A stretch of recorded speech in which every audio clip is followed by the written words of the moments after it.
Ma'am, Section 7.4. It's a trap. The voice was barely above a whisper, quiet as falling ash, yet sharp enough to slice through marble silence. Alexis Thorne, commanding CEO of Thorne Global and undisputed sovereign of the 58th floor of Manhattan's shimmering glass fortress, paused mid-signature.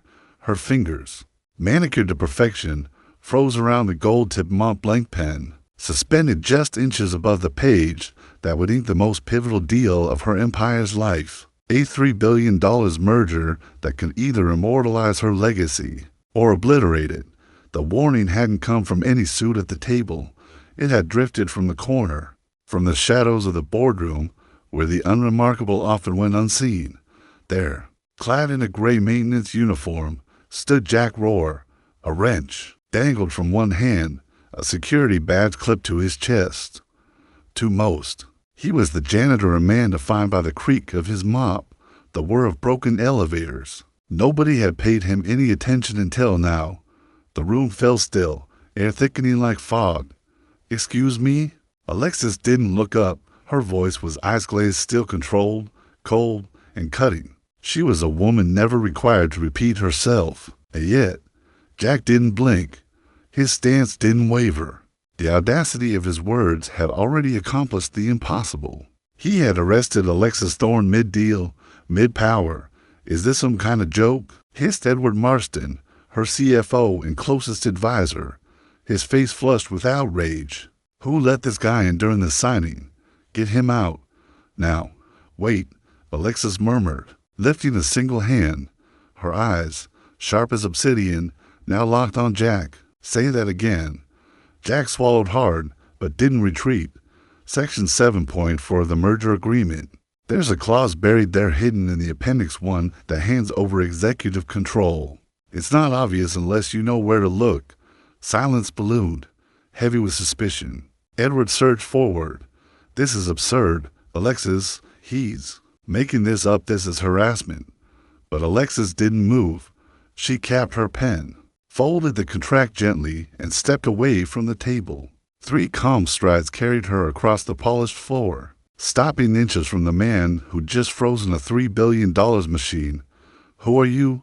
she asked, voice low. "And why should I believe a man holding a wrench over a boardroom full of lawyers?" Jack met her gaze without fear. Jack Rohr. "I was a finance student at NYU until life unraveled the way life sometimes does. I'm not asking for anything, but if you sign the paper as it stands, you'll lose the company your father built." Edward scoffed, a janitor with a finance background. How poetic. Jack ignored him. "They think you won't notice, that you'll sign the papers, hand over control, and realize too late that you've been reduced to a figurehead." Alexis studied him, then, with a suddenness that cracked the tension like lightning, she said, "Everyone out." "Alexis," Edward began. "I said, out." Her voice left no room for defiance. Half an hour later, the room stood quiet, stripped of its usual power players. Only the people remained. The man in the worn uniform and the woman who built empires from glass and grit. Alexis sat at the head of the table, her eyes devouring the contract with fresh, suspicious fire. Jack lingered at the side, still gripping the wrench like a weary knight clinging to his sword. "How did you know?" she asked. "I used to write contracts like this," Jack said quietly. "Before the world decided I was more useful fixing broken elevators than building futures." She looked up. "Why now? Why this moment? What made you speak?" Jack shrugged. "Because losing the job is easier than watching someone walk into ruin with eyes wide shut. You realize if you're wrong, this is sabotage." "I know." She rose and walked to the window.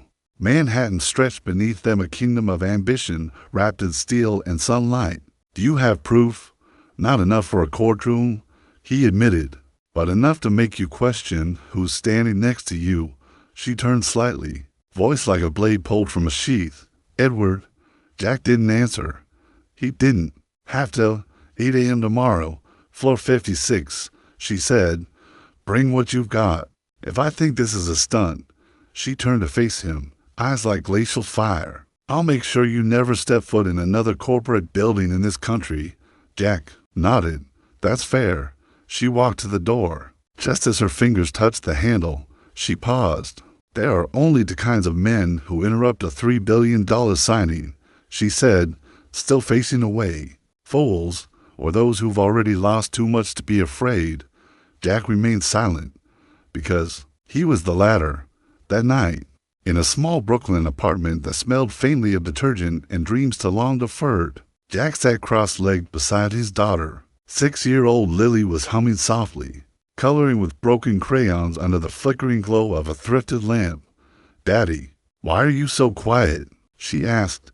Jack smiled and gently tucked a strand of hair behind her ear. "Because I might have changed someone's life today." "Did you fix something?" He chuckled softly. "Maybe, but not a pipe this time." "Then what?" "Maybe a destiny." She didn't understand, but she threw her arms around him anyway. "You're the best fixer in the whole world, Daddy." And in that fragile moment, grease-stained hands holding the world's purest love. Jack knew that tomorrow everything might change, and for the first time in years, he was ready at precisely 8 a.m. The elevator doors slid open onto the 56th floor in ivory tower within the tower, a place where only power walked. Jack stepped out in the same uniform. No suit, no tie, just polished boots and a quiet, unwavering resolve. Alexis was waiting. Her navy pantsuit matched her demeanor, sleek, precise, no nonsense. Her eyes met his, measuring. "You're punctual. It's the one thing I never had to unlearn." She gestured. "Sit." "Impress me." From his backpack, Jack retrieved a modest folder, not flashy, not bound in leather, just warm papers and unshakable facts. No charts, no slides, just this and maybe a little common sense. "Common sense doesn't usually hold up in billion-dollar mergers," she replied, coolly. "That's the problem," Jack said. "People think complexity equals brilliance, but the cleverest traps are hidden in plain sight." He flipped to the first page. "This is the original contract, and this," he turned another page, "is the altered version from Appendix C. Buried beneath encryption, a clause that hands voting power to Thorne's strategic holdings. On the surface, you retain 65% ownership, but in practice, control shifts to a board you don't sit on." Her face stiffened. "And who does?" "To Fusion Tech execs and Edward Marston." Silence pulsed. "I ran the documents through SEC. Filings. Thorne's strategic holdings is a ghost form 6 weeks ago. No employees, no operations. One bank account in the Caymans." She exhaled. "Edward's signature is on the founding paperwork?" Jack nodded. Alexis closed her eyes. When they opened again, they gleamed with a sharp, wounded clarity. "He was there when my father died. He watched me become CEO. I'm sorry." "No," she whispered. "Don't be. I needed to see it. Loyalty may be priceless, but betrayal is always for sale." She was unraveling, but silently. The kind of unraveling only warriors feel, internal, invisible, profound. "Why didn't I see it?" she asked, pain shading her words. "Because Edward wears trust like a custom suit," Jack said. "He smooths the lies until the wrinkles disappear." She stared, for the first time, not at the janitor but at the man. "And you? Why do this? What do you get?" Jack's voice was tired, but sure. "I already lost everything once. I'm not afraid anymore. But watching someone walk blindfolded off a cliff, when you could have spoken up, that kind of silence never stops." Echoing, she held his gaze. "You're not just a janitor. No, but I'm not a hero either. Just a man who used to matter and maybe does again." She turned to the window, sun casting half her face in gold, the other in quiet storm. "The world's full of people pretending to care," she said. "Then someone walks and holding a wrench and means it." Jack exhaled. That line stayed with him, etched into the cracks of who he was. "What now?" he asked. "We investigate. Quietly. No one tips off Edward. Not yet." Jack nodded. "We'll need someone in legal and access to Edward's shared drives. I know someone, but we have to tread carefully." She looked at him, then really looked. "Today, You reminded me of something I'd forgotten. What's that? That integrity isn't dead. It just works the night shift. Jack smiled faintly. You need to be careful. Edward will suspect something. Let him. She said, the most dangerous thing a liar can do is believe they've already won. Later, in the janitor's locker room, Jack leaned against a dented cabinet. His hands trembled not from fear, but from the surge of returning to a life he thought he'd lost. Ray, a fellow maintenance man, gave him a look. You look like you just stepped out of a lion's den. I might have, Jack said. Fix another CEO's coffee machine. Jack chuckled. No, maybe her future. Ray shook his head. You were always too smart for this job. Jack paused. This job saved me, but maybe it's time I remember who I used to be outside. People in tailored suits brushed past him, blind as ever to the man behind the mop. But something had changed, something quiet, steady, and immovable. For the first time in years, Jack Rohr wasn't just cleaning up after the powerful. He was walking into power with purpose. She sat alone in her corner office, surrounded by glass that reached from floor to sky, casting golden lines across the cold elegance of polished stone. Outside, the city sprawled beneath her like a battlefield of ambition, a chessboard of steel. At Lightware, for the first time in her life, Alexis Thorne didn't know which pieces were still hers. Her phone buzzed. A message from Edward. Meeting at 4 p.m. final review. I'll bring the updated NDA. Let's wrap this. Her thumbs hovered above the screen, uncertain, then stopped. She didn't respond. The screen dimmed into silence as she locked it and turned her gaze back to the horizon. Her father's empire, her legacy, stood on the edge of a precipice, and somewhere deep in her gut, she could feel it shifting down across the tower in a space far less pristine.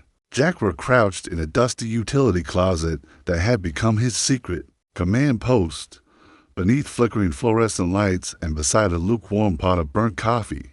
He transformed a folding table into a war table, paper maps of betrayal, spread out like a battlefield. Circles, arrows, notes, and legal annotations pinned to every available surface. Pieced together by intuition and hard-earned wisdom, a quiet knock pulled him from his focus. He opened the door. A woman in a sharp gray blazer stood there, glasses perched on the bridge of her nose, her eyes bright with intelligence and weariness, the kind forged in legal trenches. No one ever thanked her for. You're Jack? Depends, he replied. You with the IRS? She smirked faintly. Natalie Cho. Alexis said you'd explain. She said I was the only lawyer in the building who still sleeps at night. Jack stepped aside, motioning her in. Then you're exactly who we need. Natalie surveyed the cluttered room. This is your war room? I've worked with less, he said, handing her the damning version of Appendix C. As she flipped through the pages, her demeanor shifted from professional detachment to stunned disbelief. This isn't a merger, she whispered. It's a silent coup. Exactly, Jack said, his voice low and resolute, hidden in plain sight. Her fingers paused on a paragraph. This language, I've seen Edward use it before. He calls it corporate fog, makes the lies sound official, while obscuring the truth. Can it stand up in court? She closed the folder slowly, her voice sharpening. If this holds up, and it does, then Edward's not just committing fraud. He's orchestrating a takeover with surgical precision if we don't stop it. Alexis signs away her company in 72 hours. Jack nodded. Then we stop it. Later. That evening, the sky had changed. Alexis sat alone in the rooftop garden of the Thorne building, the place where her father once brought her to watch the city breathe. Now it blinked and glowed around her like watchful, indifferent eyes. Jack approached quietly, a folder clutched in his hand. She didn't look at him, but her voice was waiting. My father used to say, the first betrayal always comes with a handshake. Jack took a seat beside her. He was a wise man. He built this company with nothing but 2 desks, a fax machine, and a coffee pot that never worked. When he died, I swore I'd protect his legacy. He handed her the folder. Then you'll have to fight for it. Inside were not Tully's notes, legal records, ownership structures, proof. She skimmed until her eyes froze on one page, a wire transfer to $0.7 million from Fusion's integration fund to a private offshore trust. Her voice caught. Edward. Jack nodded once. Then again, she closed the folder, hands trembling slightly. You know what hurts the most? She asked, her voice cracking. Not the betrayal, but how easily I let it happen. How completely I believed. Jack's voice was soft. That's not a weakness, Alexis. It's your greatest strength. Trust is the currency of leadership. Without it, you're not a CEO, just a tyrant with a title. She turned to him, truly, seeing him for the first time. What about you, Jack? Who betrayed you? He hesitated, a long pause. Thick with memory, a friend.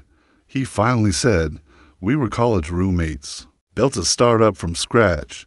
I trusted him with our first round of investor money. He vanished with the funds and the paperwork. I was left with the debt and a name that no longer opened doors. She watched him, her eyes shifting with something deeper. So that's why you're here, she said. Because you know what it feels like when the ground vanishes beneath your feet. Jack nodded, and I don't want anyone else to fall. Through that same hole, a silence followed filled with things neither of them had yet dared to say. Alexa stood slowly, facing the city again. We're going to need more than this. Jack rose beside her. Then I'll find it. She turned to him, her gaze steady. Why you, Jack? Why risk everything for me? He took a step closer. His voice didn't rise, but it deepened. Because someone once believed in me when the world didn't even see me. And I never got the chance to return that favor until now. She didn't respond right away, but her shoulders softened. The edge of her armor cracked, just slightly. You still have the clearance badge I gave you? Jack pulled it from his pocket. Haven't let it out of my sight. Good, because tomorrow we go deeper. Fusion Tech server logs, boardroom audio, Edward's travel data. I want everything. Jack nodded. You'll have it. He turned to leave, but then she spoke barely above a whisper. Jack. He stopped. You're not invisible anymore. He didn't speak, just nodded quietly, but something in his chest shifted. For the first time in years, he felt seen. That night, Jack lay on his worn couch in the modest apartment he called home. Lily, his daughter, had fallen asleep with her head on his chest. Her tiny arms wrapped around a stuffed bunny that had seen better days. She breathed with the deep rhythm of innocence. Her sketches strewn across the floor. One drawing caught his eye, a stick-figure version of him, holding a large shield, standing between the people and a monster with red eyes. He smiled. Maybe she didn't know the details of what he was doing, but she knew who he was. He kissed her forehead gently, almost. There, kiddo. In his chest, a storm of purpose stirred, and Jack Rohr made a vow not just to Alexis, not just to the truth, but to the man he used to be. He would not fail again. The next morning, Thorn Global hummed with the rhythm of normalcy, assistance. Tap keys with the precision of machine guns. Elevators chimed. Espresso machines sputtered with urgency. But behind the glass walls, a fracture had formed, barely visible. It widening. At 7:48 a.m. Jack entered the secured records archive on the 41st floor. He wore a visitor badge, held a clipboard, and walked like a man doing routine maintenance. He wasn't. The work order was forged, approved by Natalie, authorized by Alexis. The room was cold, humming with the energy of secrets. Servers lined the walls like digital tombs. Jack found the one Alexis had flagged, server 1A. The oldest, least updated, most overlooked. He plugged in a USB drive, custom encrypted. The transfer bar crept forward, then installed. A folder blinked to life. Confirm _echo. Jack opened it. Dozens of audio files. Time-stamped. Meeting IDD. He clicked the most recent. Edward's voice poured into the silence. She's still stalling. We need to push the vote. If she resists, we start the mental health campaign. The board fears its stability more than it respects strength. Jack's jaw clenched. Then another voice, unfamiliar. And the janitor? I'm looking into him. Edward snapped. No one in maintenance talks like that. I want his file erased. If he shows up again, we bury him in HR red tape." The recording ended. Jack sat motionless, surrounded by servers and betrayal. Then, with quiet hands, he copied everything. This was no longer just about Alexis. They were planning to destroy her and him. An hour later, Jack stormed into Alexis's office without knocking. She ended her call immediately. "What did you find?" she asked. He placed the USB on her desk. "They've been recording board meetings, plotting this for months, and if you push back, they'll spin and claim you're unstable." She played the file. Edward's voice filled the room. Her eyes closed. Jaw tight. "I trusted him with my father's name. People like Edward don't just steal money." Jack said, "They steal trust. Once that's gone, everything else shatters." She nodded, pain dull in her eyes. "We need a plan." "We have one," Jack replied. "But first, we test the people around you." That afternoon, Alexis called a closed-door integration meeting. 3 senior executives joined her, including Joanna Whitman, her chief of staff and longtime confidant. "I've noticed discrepancies," Alexis began, her voice controlled. "I need your full transparency." Joanna's face was unreadable. "Of course. Who has access to Appendix C?" "Edward," Joanna replied. "And me. And you trusted him." "You told me to," Joanna said, evenly dialed from the corner. Jack spoke quietly. "Trust doesn't mean silence." Joanna turned sharply. "Excuse me. You saw red flags," Jack said. "You said nothing. That's not loyalty. That's complicity." Alexis didn't interrupt. She was watching Joanna now, not with suspicion, but with clarity. "I've been blind," Alexis said. "That ends now." Joanna rose. "Are you accusing me?" "I'm asking if you remember who you were before power made you forget." Joanna said nothing. She walked out. Later, in the quiet of her office, Alexis poured herself a glass of water but didn't drink. She was part of it. She whispered, "You don't need everyone," Jack said. "Just the right ones." She looked at him, a little less guarded. "You make it sound simple." "It's not, but it's honest. That's rare here." "Why do you talk like that?" she asked suddenly. "Like you're outside the system, but still want to fix it." Jack thought for a moment, then shrugged. "Because some of us were never supposed to be outside to begin with." She smiled, just faintly. "You're not like the others. Neither are you." They stood there, 2 souls from different worlds, bonded not by romance, but by recognition, that rare, beautiful thing that happens when someone sees you and stays. That night, Jack returned home. Lily lay asleep on the couch, surrounded by her drawings. One showed him standing tall with a shield, guarding people from monsters. He smiled, kneeling beside her. She didn't know what he was fighting, but she knew why. He kissed her forehead. "Almost there, kiddo." And in the dark stillness of his apartment, Jack Rohr made a silent vow. "I won't stop until the truth has a name again. Yours." It was near midnight when Alexis slipped into the archive room. On the 43rd floor, the building was a skeleton now. Its corridors empty, its lights dimmed.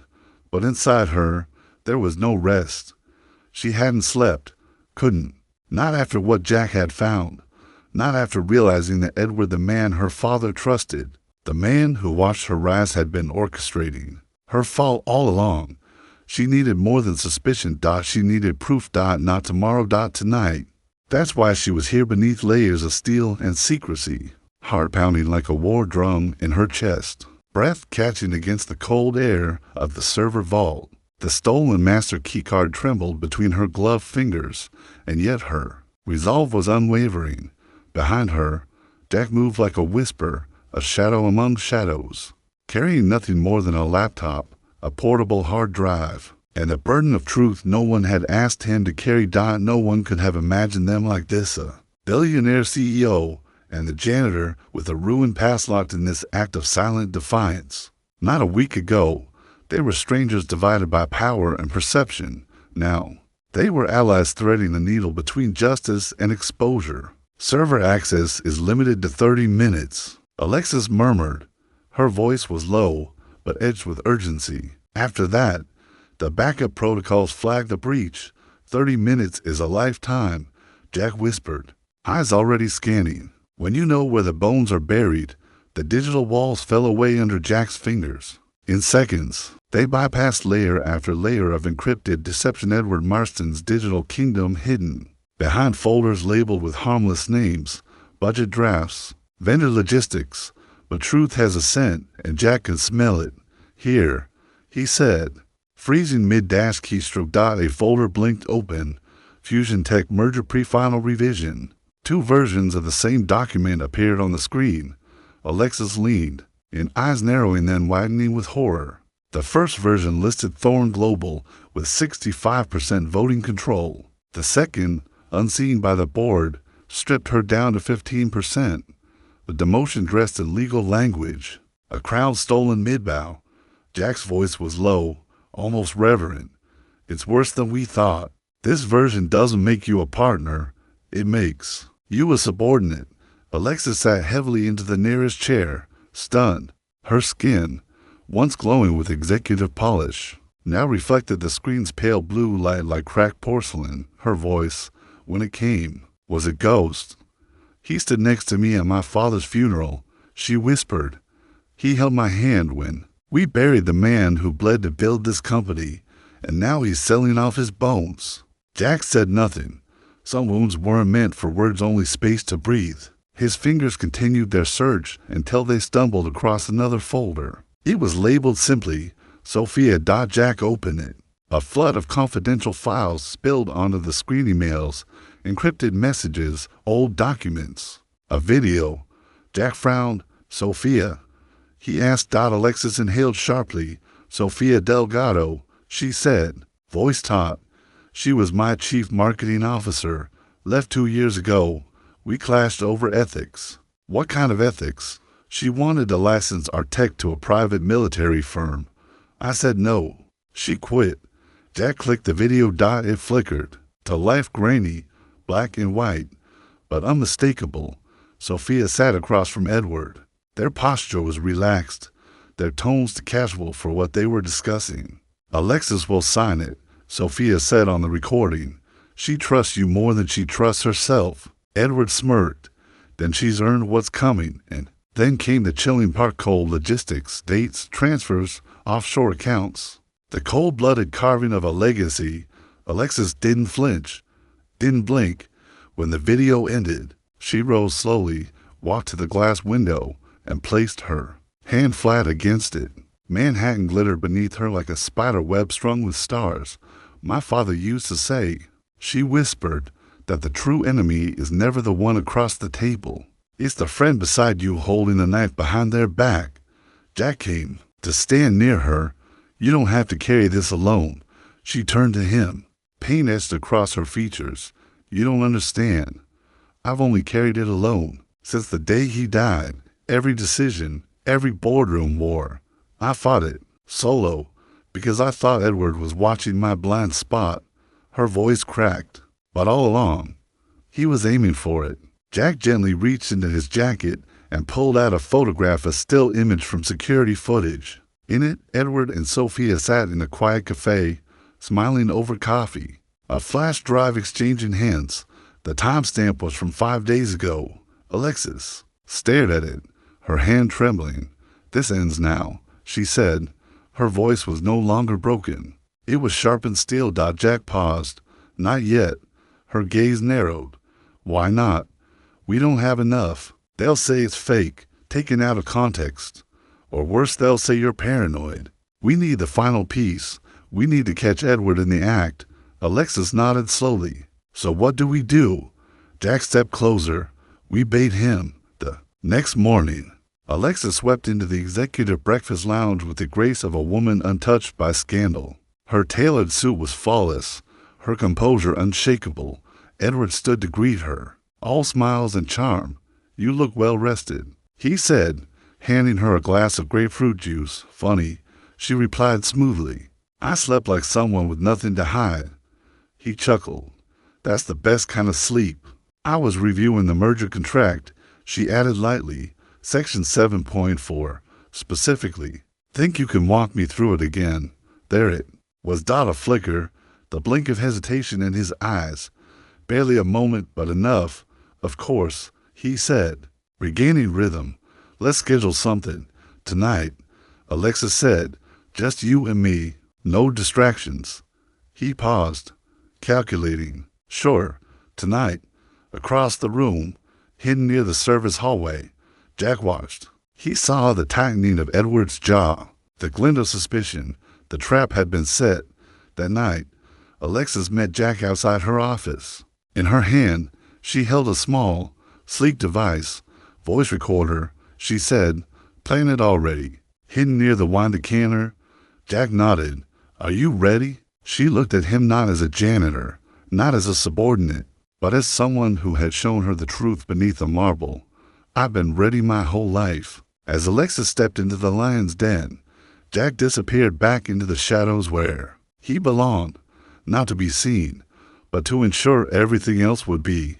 Inside the Thorn Global Executive Lounge, the air was thick with soft lighting and the scent of wealth. A decanter of vintage scotch sat on a polished table. Every detail whispered legacy, but tonight, it was a legacy that filled the room. It was reckoning. Alexis sat like a queen carved from calm gray blazer, black silk blouse, hair tied back like a noose of focused. The door opened. Edward entered, holding a leather folder, smile still the perfect. "Traffic," he said, glancing at his watch. "We've got time," Alexis replied.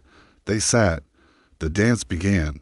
So, Section 7.4? Alexis leaned forward. "Let's talk about control." Edward smiled. "You still hold operational autonomy. The board alignment is just a formality. Formality doesn't usually come with wire transfers. The offshore accounts," she said coolly. His smile faltered. "You've been digging." "I've been seeing," she corrected. "For the first time in years." He leaned back, arms crossed. "Careful, Alexis. Accusations like that echo. So do betrayals," she shot back, "especially when they come from the one man my father said never to doubt." Silence landed like a hammer. The recorder hummed softly behind the panel, capturing every breath. "I want to hear it from you, Edward," Alexis said. "No lawyers, no smoke, just you." He exhaled, shrugging with the arrogance of a man who believed he'd already won. "You lost this company the day you decided to run it with a conscience," he said.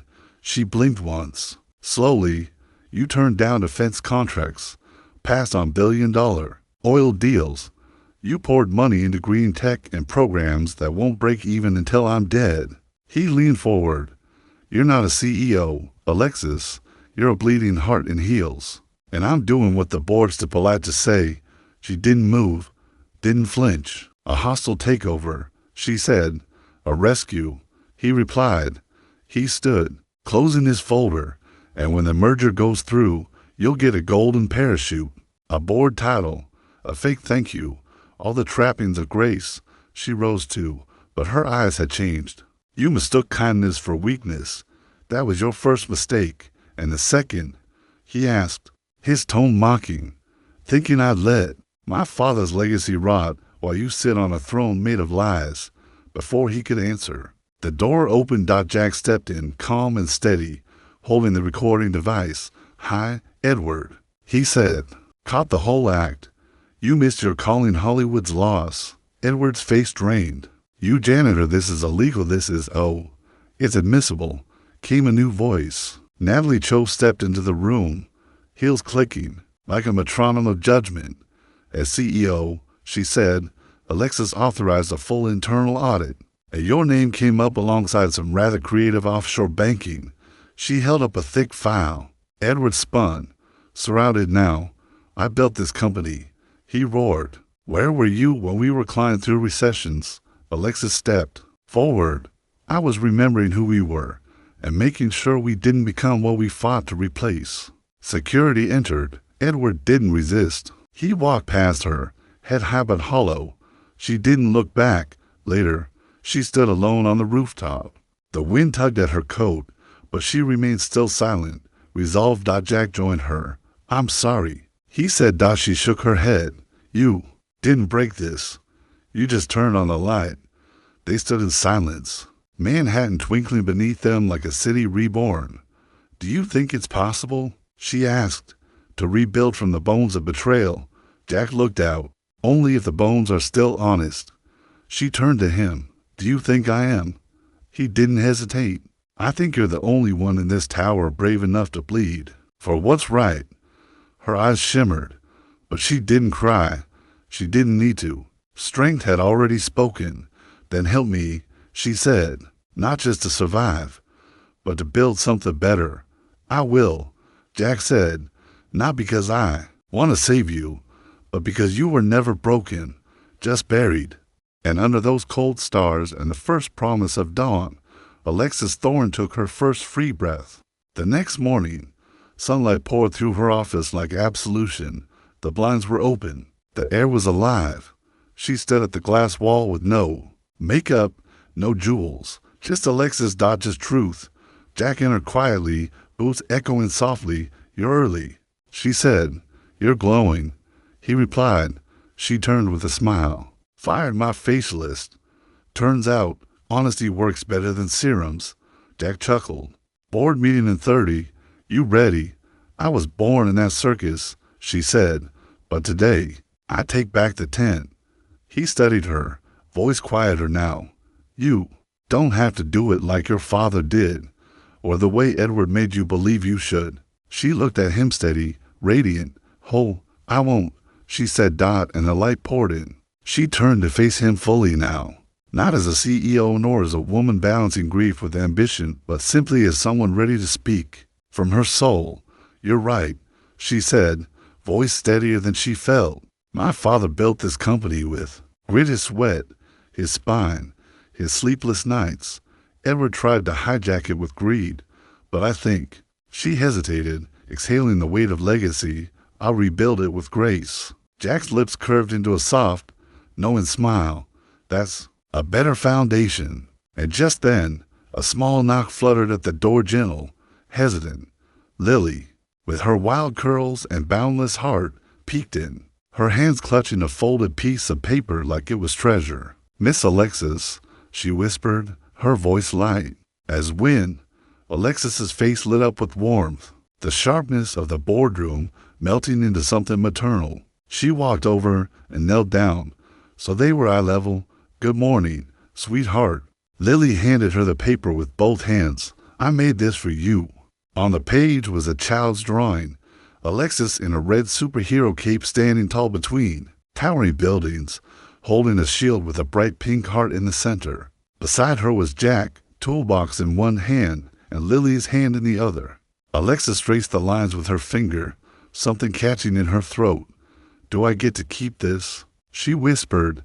Lily nodded solemnly. Heroes don't wear masks. They wear kindness. Alexis blinked fast, the weight of those words cracking something open in her chest. You're going to change the world someday, Lily. No, Lily said, so sure of herself as stilled the air. You already are. 30 minutes later, Alexis stepped into the boardroom like a storm had passed and left behind a woman still standing. The room was as it had always been, mahogany. Table, leather chairs, the usual polished faces braced behind skeptical smiles. But Alexis didn't bring a lawyer. She didn't bring graphs or polished pitches. She brought the truth, standing at the head of the table. She took a breath and let it settle deep. Before we begin, she said clearly, her voice echoing across generations of silence, let me say something very uncorporate. A murmur stirred the room. I failed you, heads tilted, not in quarterly gains, not in market shares, but in vision. I let a culture grow here that prioritized loyalty to individuals over loyalty to principles. I allowed relationships to blind me, and that blindness let rot spread quietly, until it nearly hollowed us out. She met their eyes, those she'd once trusted, and those who had quietly waited to see what kind of leader she would become. But that ends today. Another murmur, but her voice was steady now, rooted. Edward Marston is no longer with this company. The legal department has the evidence of his actions, and we will fully cooperate with the authorities. One board member opened his mouth to interject. She lifted a hand. It was not a gesture of power, but a finality. "I'm not here to defend a crown," she said.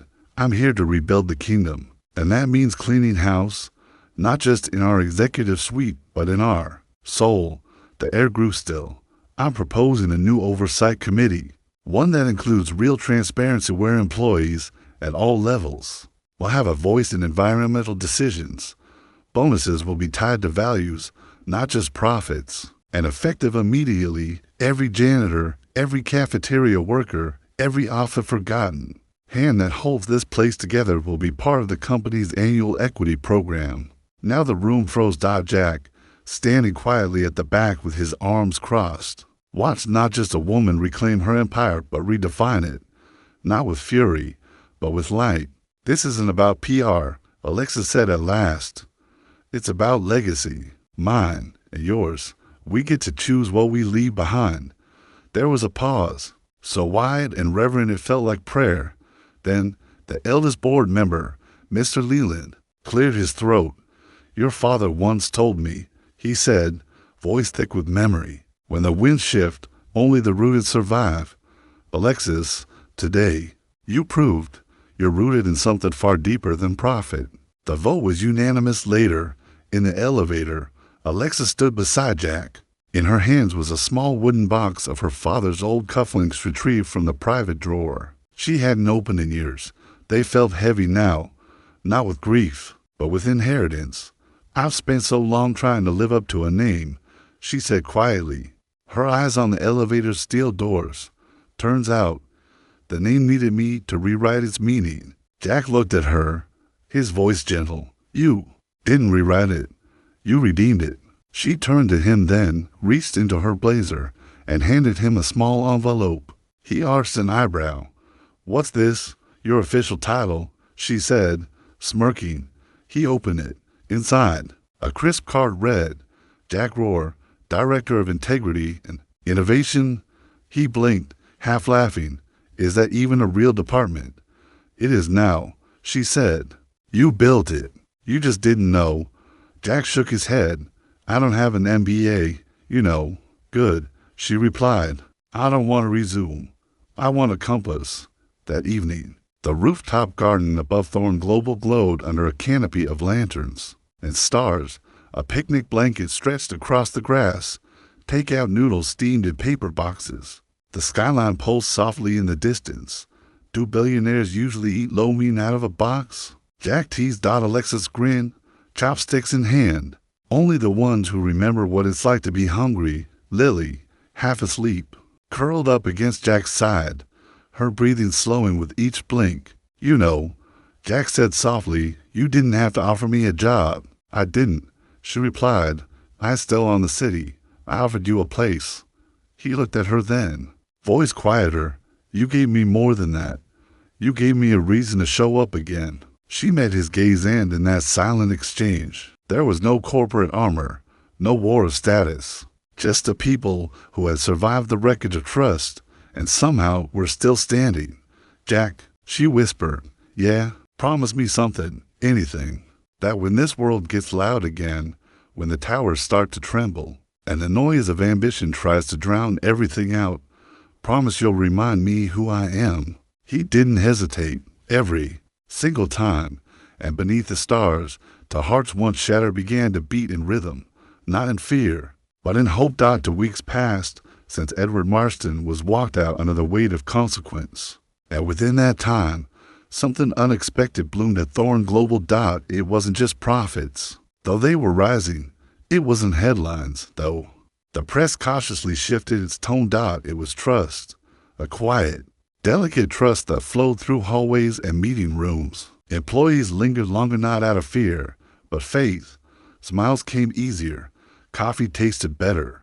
But for Jack Rohr and Alexis Thorn, something deeper stirred between them, not yet spoken, not yet named. First it had been tension, then respect, and now something warmer, slow-burning, and sacred. It began one Saturday morning. Jack was late. He never was.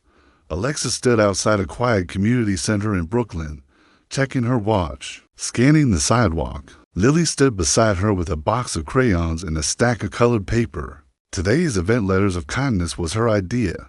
Alexis had sponsored it, quietly. Maybe he got lost. Alexis offered gently. Lily shook her head. Daddy doesn't get lost. He just gets caught. Caught. Lily shrugged, in his thoughts. Sometimes they're heavier than tools. Before Alexis could respond, Jack came jogging down the sidewalk, shirt slightly wrinkled, breath short. I'm late. He panted, but alive.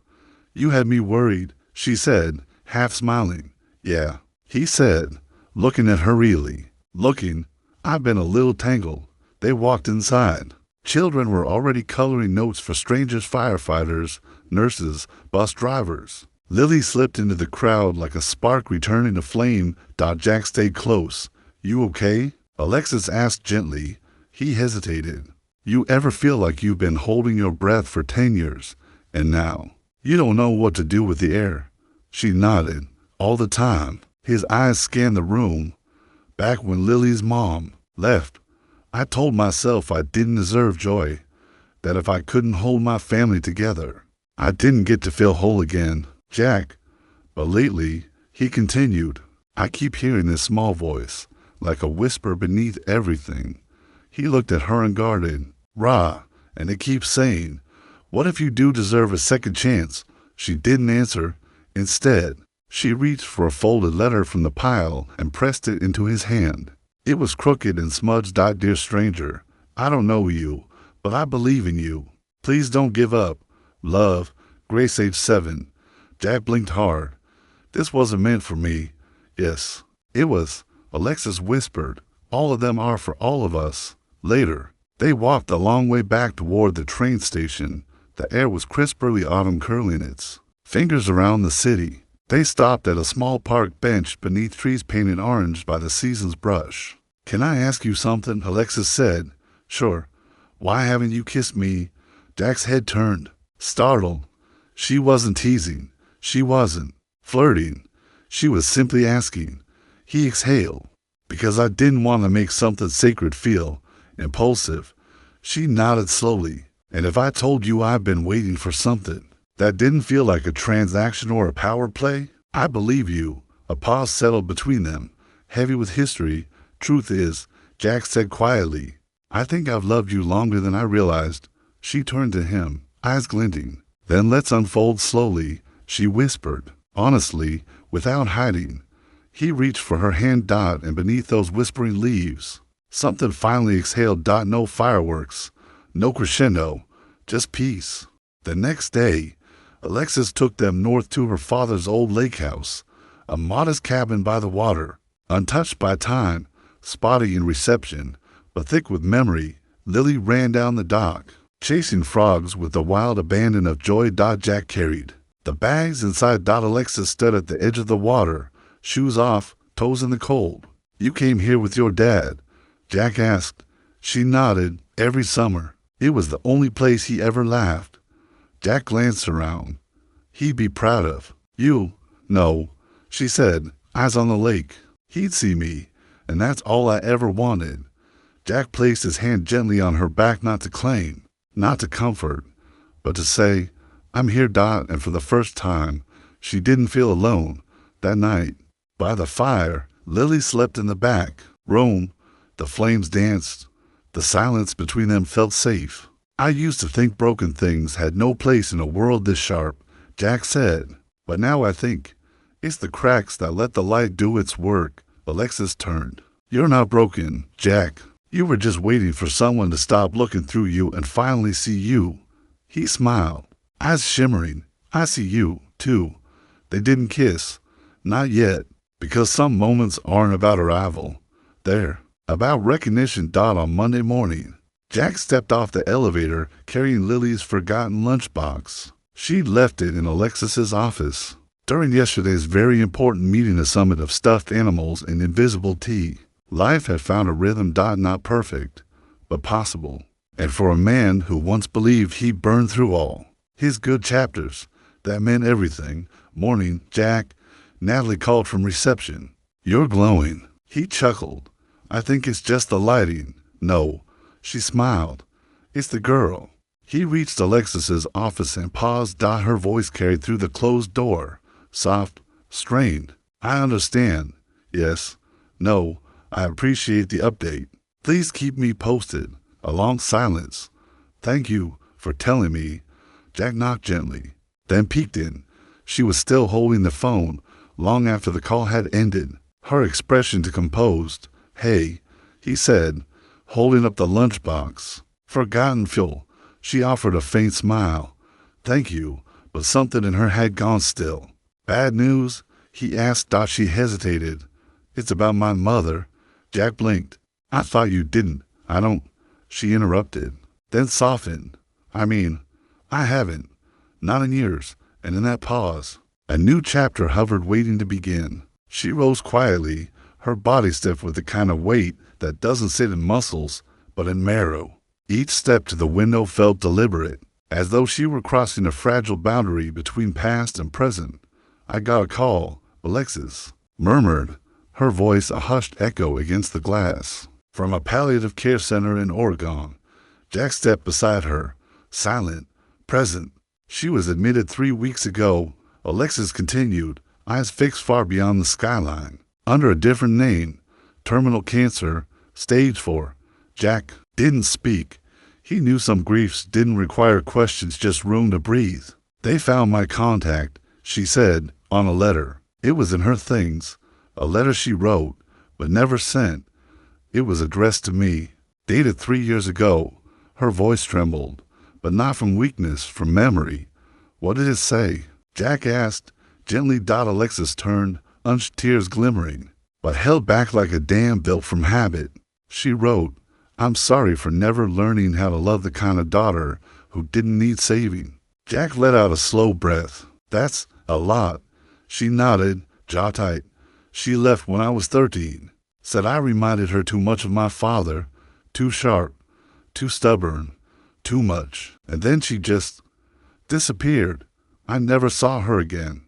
A silence settled between them, white and raw. I spent so many years believing I was hard to love, she whispered, like I had to earn affection, that if I built enough, accomplished enough, maybe I'd finally be someone worth staying for. Jack's voice was low, but steady. You don't need to build anything else, Alexis. You are already enough. She looked at him, and in that gaze was a trembling bridge spanning the distance between a wounded girl and the woman she'd fought tooth and nail to become. She wants to see me, Alexis said, before she dies. Jack didn't respond right away. Then he said, simply, that let's go. She blinked. What? Let's go. He repeated, Lily's off school Friday. We'll drive. Take a few days. Jack, you don't have to. I know, he said.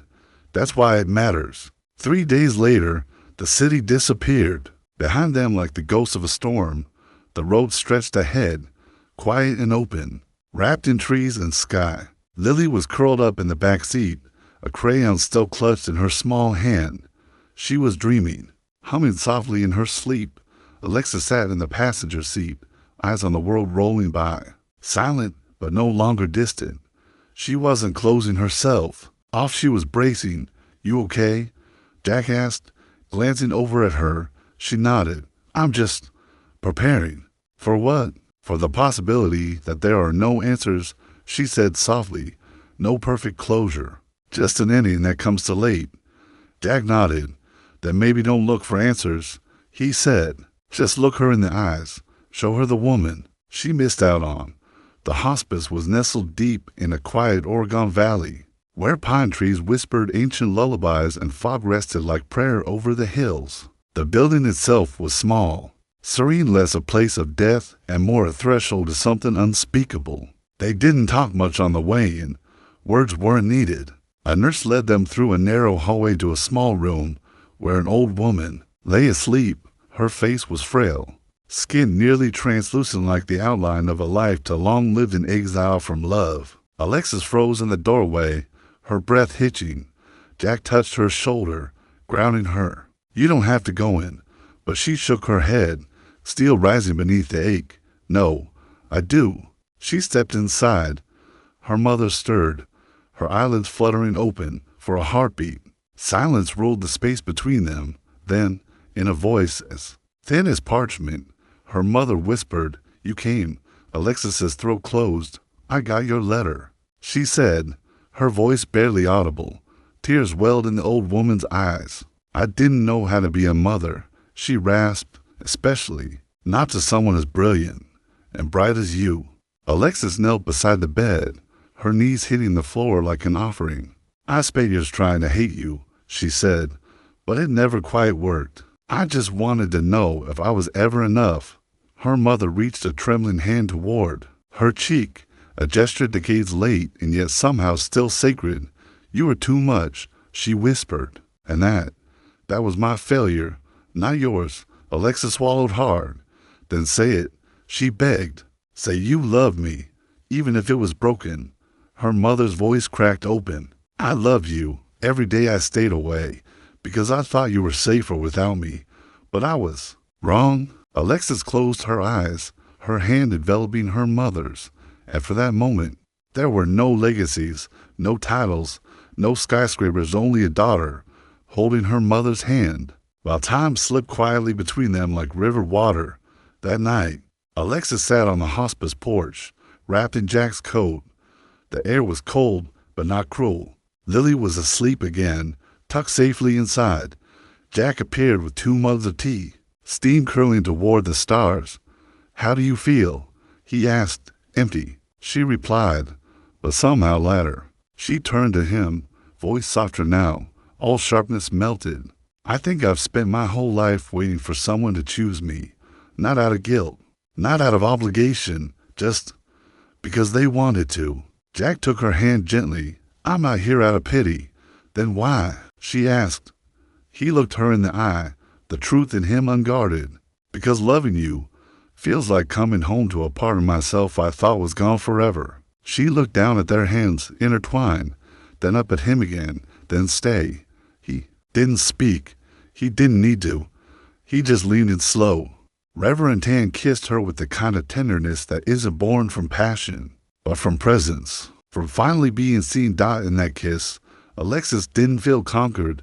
She felt chosen. There's a certain quiet that follows a storm. Not silence, not peace, but the hush of a heart relearning how to beat. That's how it felt when they returned to New York. The city was unchanged, but something inside both of them had shifted.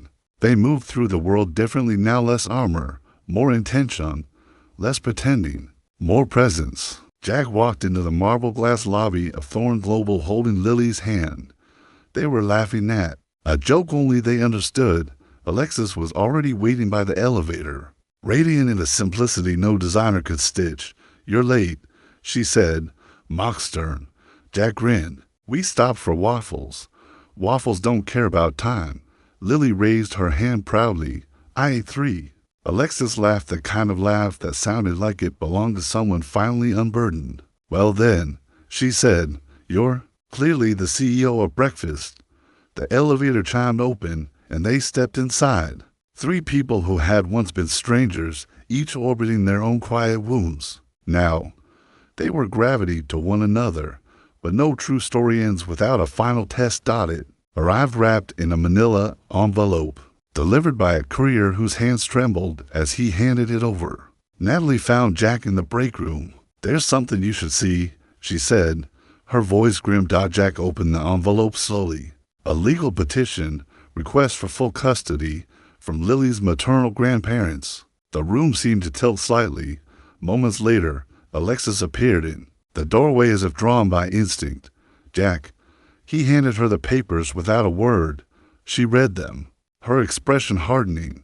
"They waited all this time," she murmured, "and now they want her back." Jack nodded, voice cracking. "I haven't heard from them in years. No calls, no birthday cards, nothing. Now they're claiming I'm unfit, that Lily's living situation is unstable. They're using my job history, my education." He hesitated. "They mentioned you." Alexis blinked. "Me?" "They're implying our relationship makes the environment morally ambiguous." Silence settled like frost. Then Alexis stood straighter. "That we fight." Jack looked up, weary. "You don't have to, yes," she said firmly. I do. I don't want you dragged into this. She knelt before him, eyes blazing. You are not a mess, Jack. You're a father who has done everything to protect his child. If this system can't see that, we'll show them. His voice broke. I can't lose her. You won't, she whispered. Not while I'm breathing. The hearing came fast. Alexis hired the best family attorney in New York, not because she needed to, but because they were family now. Jack wore his only suit. Alexis sat beside him. A fortress of calm resolve. Across from them sat Lily's grandparents, polished, poised, but cold. The judge entered. Testimonies began. Jack spoke first, his voice plain. Unpolished but true.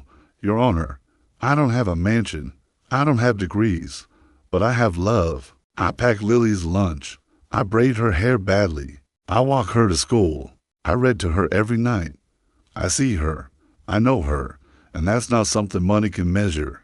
Then came Alexis. She stood, not as a CEO, but as a witness to love. My name is Alexis Thorne, and I'm not here to testify from power. I'm here because I've seen how Jack loves his daughter. With more grace and consistency than most parents I've ever known, Lily is thriving. She is safe. She is happy. And if that's not enough, then maybe the system is what's broken, not Jack. Whispers stirred in the courtroom. Then Lily entered.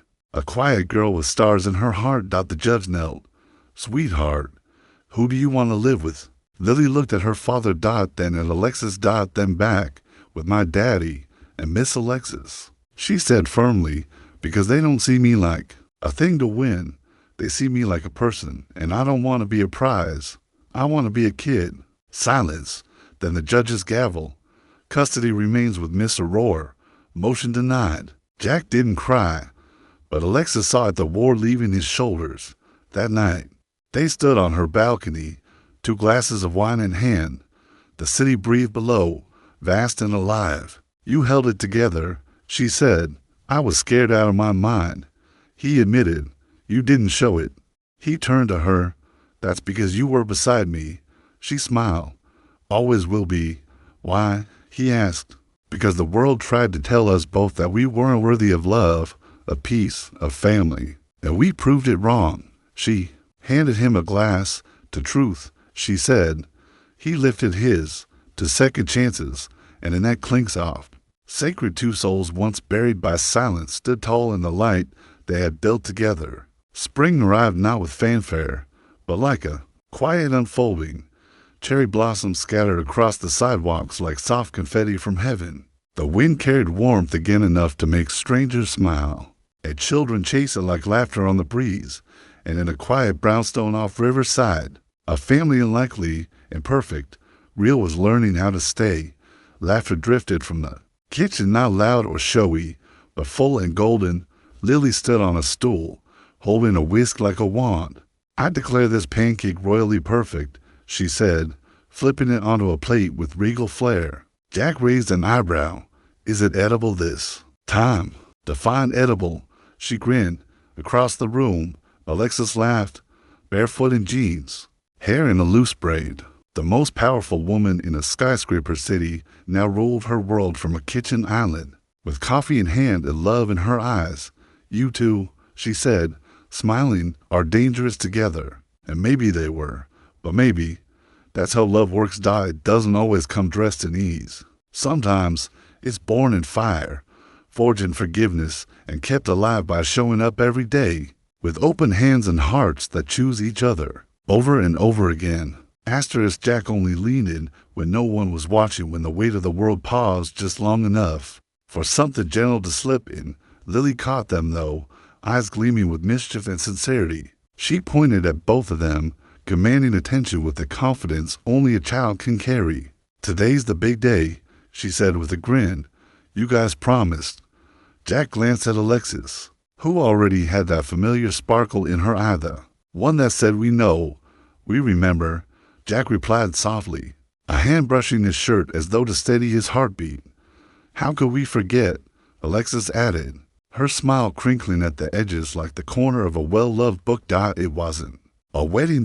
It wasn't a company launch or a dramatic moment fit for headlines. It was something quieter, something deeper, a ceremony not bound by legality or applause, but by breath and choice. A vow not of glamour, but of beginning. They had planned it for months, not with florists or tuxedo rentals, but with late-night talks and handwritten notes and laughter that built something sturdy in its repetition. They chose the community garden for the location, a humble patch of green Jack had once helped rebuild with his own hands. During his off hours, back when he still walked with ghosts and grease on his collar, there was nothing polished about it, just a crooked bench, clusters of wildflowers, and an old oak tree that had outlasted 3 hurricanes and at least 1 mayor. But to them it was perfect. Natalie stood near the front, dabbing her eyes with a sleeve, pretending she hadn't already gone through the tissues. Mr. Leland from the board had surprisingly shown up, blinking more than usual and nodding to himself like he'd just realized something profound. Even a few former janitors, now proudly full-time staff, under Alexis's reformed employment policy, stood tall, wearing collared shirts and expressions stitched with pride. There was no aisle, just footsteps. No tuxedos. Only sunlight. Lily stood between them, wearing a lavender dress and holding a little notebook bound with ribbon and hope. She looked up at them, her voice hushed but electric. Ready? Jack's eyes softened. He nodded. Alexis reached down, took Lily's free hand, and smiled with the kind of warmth that glowed all the way through. Let's do this. Lily opened the notebook and cleared her throat dramatically, like she was about to announce a royal decree. These, she said, are not wedding vows. These are forever promises. The small crowd chuckled, and Alexis blinked back, the tears rising behind her lashes. Jack began. Alexis, he said, his voice full of gravel and grace, I promise never to mistake your strength as a reason for me to step back, but as a reason to stand beside you. I promise to laugh when the weight of life feels like too much, and to hold silence gently when words aren't enough. I promise to build a home with you, not in bricks, but in kindness, in conversations, in the little daily choices we make to stay. The wind passed softly through the trees, as if it, too, had paused to listen. Then Alexis spoke. Jack, she began, voice trembling with memory, I used to think love had to be earned, that I had to prove I was worthy before I could rest in someone's arms. But you showed me something I never understood. Love isn't earned. It's recognized. It's what happens when someone sees every scar and stays anyway. Jack blinked slowly, taking it in like breath. I promise to never mistake your quiet for absence or your gentleness for weakness. I promise to love Lily not because I have to, but because loving her has become one of the most unexpected and beautiful gifts of my life. Lily sniffled loudly. Okay, that part got me. Everyone laughed gently. Even Jack chuckled, brushing a tear from the corner of his eye. Alexis turned to Lily and knelt. And to you, she whispered, holding both of Lily's small hands in her own, I promise to always make space for your voice, your dreams, and your weird pancake experiments. I'm not weird, Lily replied with mock indignation. No, Alexis smiled. You're magical. Jack reached forward, placing his hand over both of theirs. In that moment, there were no speeches left to give. No need for rings or documents. Just the 3 of them standing, not as flawless people, but as whole ones, wounded, perhaps, weathered, surely, but together bound not by blood, but by love that chose to stay. That evening, their brownstone glowed with life. Friends and neighbors filled the space with warm conversation and shared dishes. Music played low. Candles flickered on windowsills long past midnight. It wasn't extravagant, but it was real, and in that reality lived the kind of love that doesn't fade under pressure. Out on the balcony, Jack and Alexis stood shoulder to shoulder, watching the city blink and breathe beneath them. The moon hung above like a quiet witness. Alexis leaned her head gently on his shoulder. Remember when I found you cleaning vending machines? She asked, a smile tugging at the edge of her voice. Jack laughed, shaking his head. Do you remember accusing me of stealing? You were unplugging the entire server rack because someone labeled it wrong. He grinned. She turned, her expression soft and filled with something far deeper than nostalgia. Thank you, she said, for not walking away, even when I didn't deserve your patience. Jack tucked a strand of her hair behind her ear, reverent in the gesture. Thank you, he said, for finally believing you were worthy of being loved. There was a silence thick, warm, meaningful, and then she asked, voice almost shy, are you happy, Jack? He looked at her, not just her face, but all of her fire, her softness, the wounds and the wonder she carried. I'm not just happy, he said.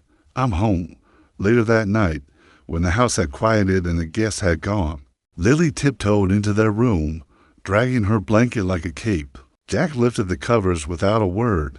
She climbed into the bed and nestled. Between them, a small island of warmth and trust. I had a dream, she said sleepily. Alexis kissed the top of her head. What was it about? We were a team, Lily mumbled.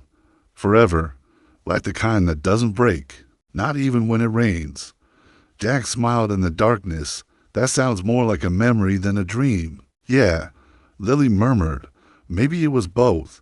And as the city whispered lullabies beyond the glass, one small family lay in a room of flickering warmth, finally free from waiting, finally full of enough. Years from now, some journalists would write about Alexis Thorne, the CEO who defied convention, who redefined power not with pressure, but with grace. They'd write about Jack Rohr, the janitor who reminded the nation that brilliance often wears boots, and humility, that some revolutions begin with wrenches and whispers. And they'd write about Lily, the girl who held the hearts together like stitches made of sunlight, and mischief.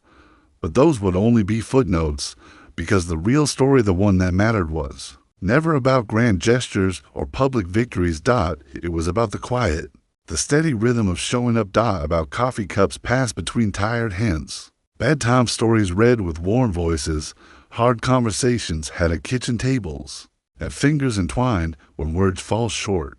The kind of love that doesn't dazzle. It endures. And if you're lucky, it stays. If this story found a place in your heart, if it settled somewhere between memory and longing, take a breath with us. Let it sit there. Let it soften something, because sometimes the most powerful stories aren't about fireworks. They're about everyday courage, about healing that doesn't shout. And about second chances that bloom in quiet corners where no one's looking. Now we want to hear from you. Where are you watching from? What moment stayed with you the most? Drop your thoughts in the comments. We read every single one. And if you believe the world needs more stories like this, join our journey. Subscribe, share, stay. From our storytelling family to yours, thank you for watching. Thank you for believing. We'll see you in the next one.